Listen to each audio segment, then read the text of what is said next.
This is geometry. We're working on our Unit 3 review.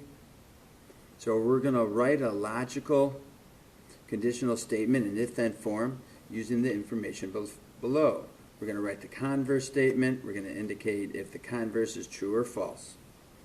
So here's our hypothesis. You buy an ice cream cone. So if that's your hypothesis,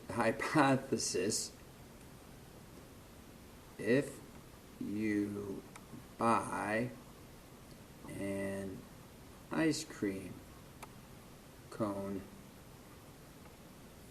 then the conclusion is you pay with cash.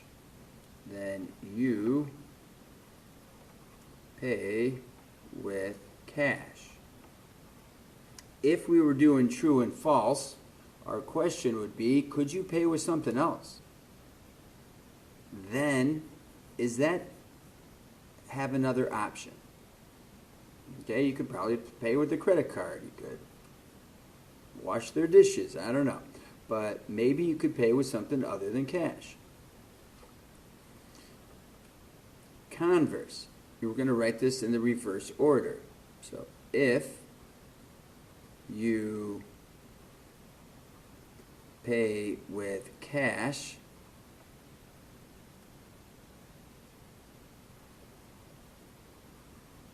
then you bought an ice cream cone. Could you have bought something different than an ice cream cone? It's the then part. Can the then part be something different? And yeah, maybe you bought something else. Maybe you bought a pop. Your counterexample would be a pop. Often buy that with cash. Okay, we're going to draw a Venn diagram. Venn diagram for us is just a circle and a circle. If you go camping, the if part will be inside the little circle. The then part will be the bigger circle.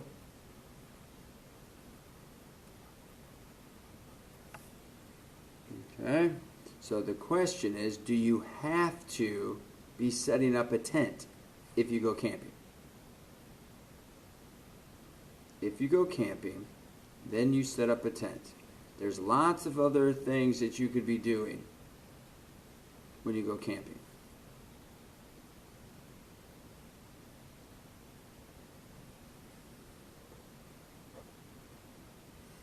All right. Complementary. Well, we know complementary means the measure of angle A plus the measure of angle B is going to complementary be 90 degrees. So A is 2x plus 4, B is 4x plus 5, and that's adding to be 90. So we collect our like terms, 6x, collect our like terms, 9, subtract the 9 across, gives us 81. We divide. 6 goes into 8 one time with 2 left over. 6 goes into there 3 times with 3/6 left over, which is 13.5. So to find the value of A, be sure you answer the question. So the measurement of angle A is 2 times 13.5 and 4 more. That's 27, 28, 29, 30, 31. That's 31 degrees. We could find angle B another way. We could just subtract it. It should be 59 because we're subtracting 31 from 90. But let's see if we get 59. This is 4 times 13.5. And then add 5 more. 27 is 54. 54 plus 5 is 59. Together they add up to 90.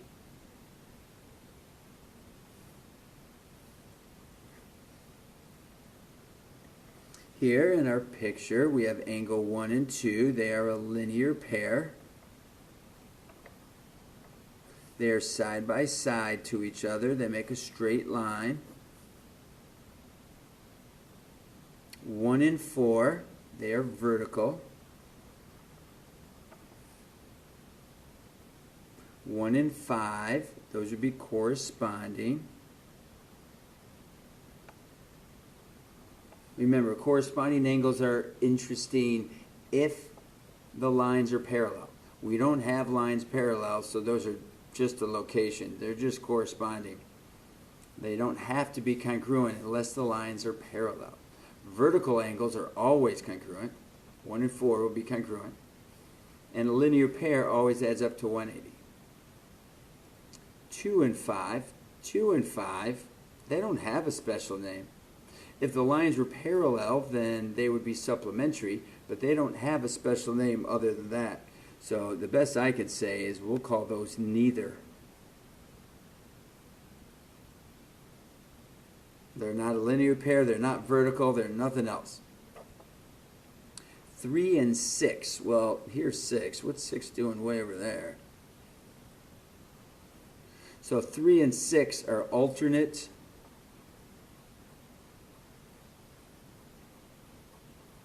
interior. 2 and 7.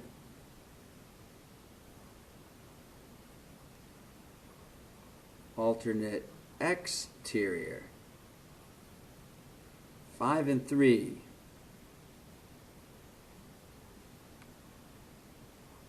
Consecutive interior. They're both on the same side of the transversal, both between the two lines. Consecutive interior. 8 and 6, side by side. They add up to 180. They make a straight line. Linear pair. What I see here, I see a big X, I see my Y's, I see my X. So my Y's are on opposite sides. They are vertical. Vertical angles are congruent. So Y plus 10 is going to equal 9Y minus 86.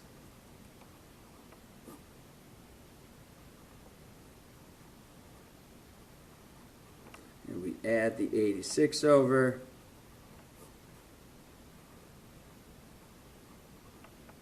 We divide by 8. 8 goes into 9 one time with 1 left over. 8 goes into 16 two times. So Y is 12. So then I look up here, and I'm trying to figure out what X is. Well, X vertical angles, but I don't have a value. 2X doesn't help me, so I'm stuck. Well, what can I do going sideways? What can I do being a linear pair? I know those two add up to 180. And if Y is 12, then 12 plus 10 is 22. So I know that 2X plus 22 is going to add up to 180.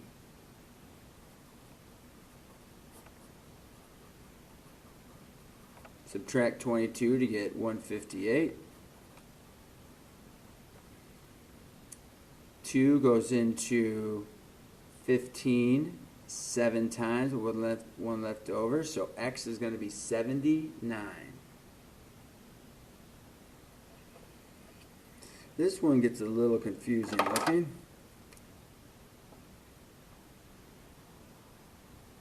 We have our two parallel lines, and we have this transversal. We do have a transversal over here also, but this is going to be the transversal that's of interest.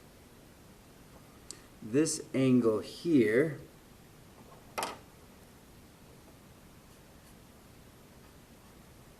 that angle and this angle are corresponding angles. Notice that 98 is just part of that big angle. The 50 is vertical. 50 is over here, so it's actually 98 plus the 50 is corresponding with the Y. So 148 is what Y is going to equal. And then I see this three angles making a straight line. So I see that 2x plus the 50 plus the 98 has to add up to 180. So 2x plus the 148 is equaling the 180. Minus the 148 is going to give me 32. Divide by the 2 is going to give me 16. So x is 16 and y is 148.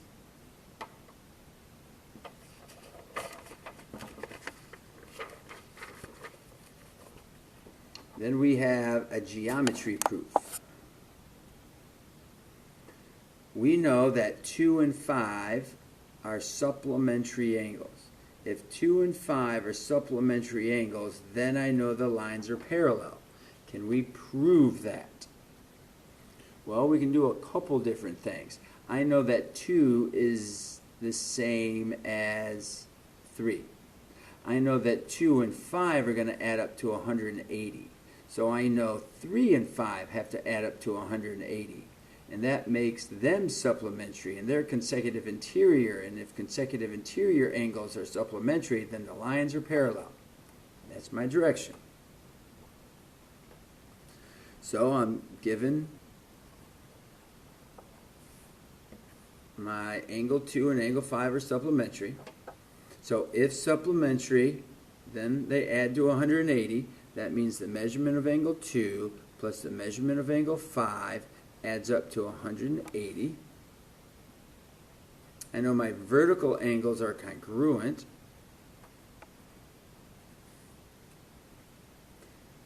Looks like we're going to use substitution. So when we use substitution, we need to be sure to have equal signs. So if I know that 3 plus 5 makes 180, and I know that 2 is the same thing as 3, 2 plus 5, and I know that 2 is the same thing as 3, I'm just going to substitute that in place of that 2. I'm going to put a 3 in its spot. That was substitution. Because they add up to 180, I know they're supplementary. If sum of 180, then supplementary angles, and I know that M is parallel to N. That's always the last thing that we have a statement for, is what we're trying to prove. If consecutive interior angles, that's what 3 and 5 are supplementary, that's what we said. If comes earlier, then what are we talking about right now? Lines are parallel.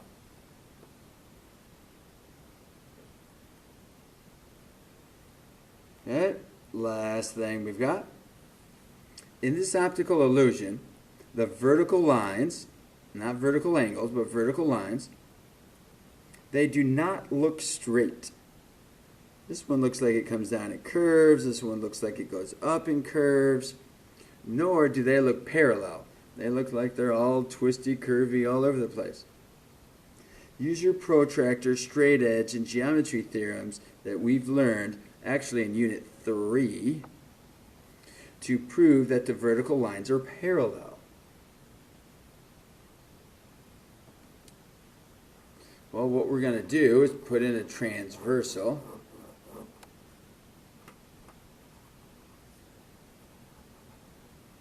And when we put in a transversal, we could measure what our angles are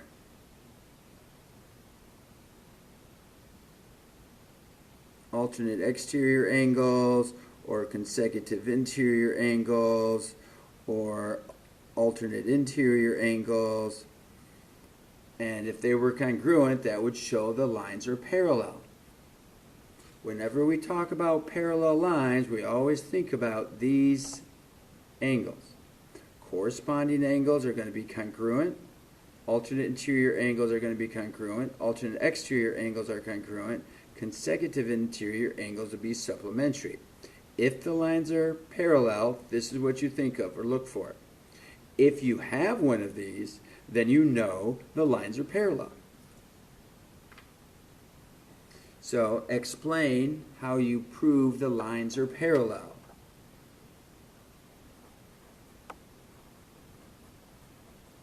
If alternate interior angles are congruent, then the lines are parallel. Perfect. You could have used any of those 4 types. Good luck.